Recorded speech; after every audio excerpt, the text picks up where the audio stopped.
Bien, hablando de transfusión, algo que nos parece importante que nos apoye ilustrando o mencionando es acerca de las reacciones transfusionales. ¿Cómo podríamos, en principio, identificar que una transfusión le está causando una reacción directamente al paciente en el momento de su aplicación? Hay una gran variedad de reacciones transfusionales, desde inocuas o que no ponen en realidad en peligro la salud o la vida del enfermo, hasta reacciones muy graves. ¿Qué es lo que tenemos que saber los que indicamos transfusión? Identificar cuando una reacción es leve, cuando es grave, cuando se tiene que detener la transfusión de un plaquete globular, de un plasma, de un concentrado de plaquetas. En términos generales, los leucocitos presentes en los productos sanguíneos, paquetes globulares, plasma, concentrados plaquetarios, son causantes de reacciones febriles.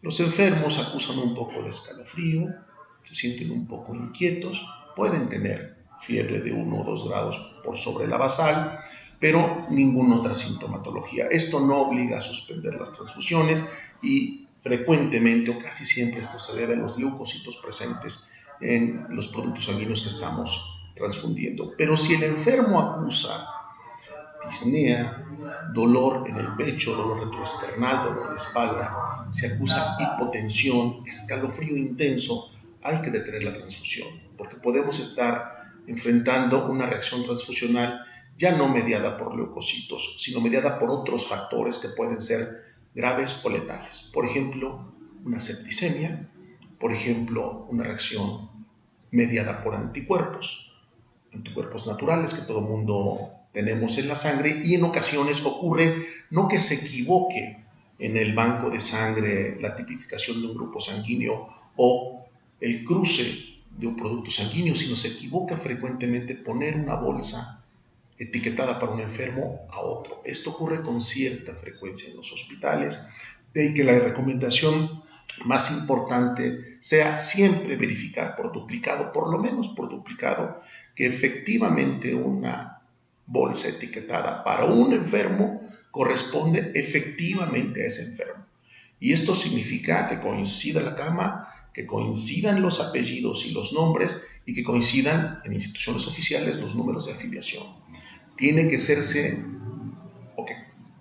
observarse mucha disciplina y mucha responsabilidad en esto, porque se puede generar una reacción hemolítica por ponerle sangre, plasma o plaquetas a un enfermo cuando está destinada esta transfusión a otro paciente. Esto es lo que más ocurre en los hospitales. Raramente, muy raramente ocurre que se equivoque la tipificación de un grupo sanguíneo en el laboratorio o que se cruce equivocadamente un producto sanguíneo. Los datos de peligro son siempre los mismos. El paciente acusa sentirse muy mal ante estas reacciones graves hemolíticas mediadas por anticuerpos o por microorganismos, acusa sentirse muy mal, hay dolor retroesternal y de espalda, hay hipotensión, fiebre y escalofrío intenso o intensos, y entonces hay que detener la transfusión, corroborar los grupos sanguíneos, corroborar la prueba cruzada, corroborar que esa sangre pertenece a ese paciente, y el clínico ya decidirá si se puede retransfundir o no en función del diagnóstico de fondo que tenga este paciente.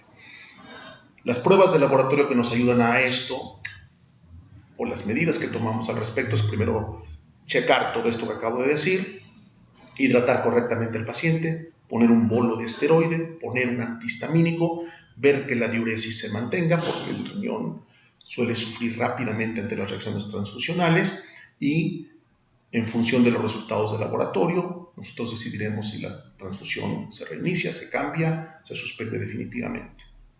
Bien. Yo diría que la mayoría de las transfusiones dan alguna molestia al paciente, desde escalofríos leves hasta una sensación de intranquilidad, pero son completamente manejables, no obligan a suspender la transfusión y no implican un problema mayor. El problema es identificar las reacciones intermedias o severas que pueden poner en peligro la vida, y ahí el primer punto es suspender la transfusión hasta que no estemos bien convencidos de que se está haciendo lo correcto. Bien. Obviamente el médico tratante que indica la transfusión tiene que estar pendiente de las reacciones que pueda desarrollar su paciente.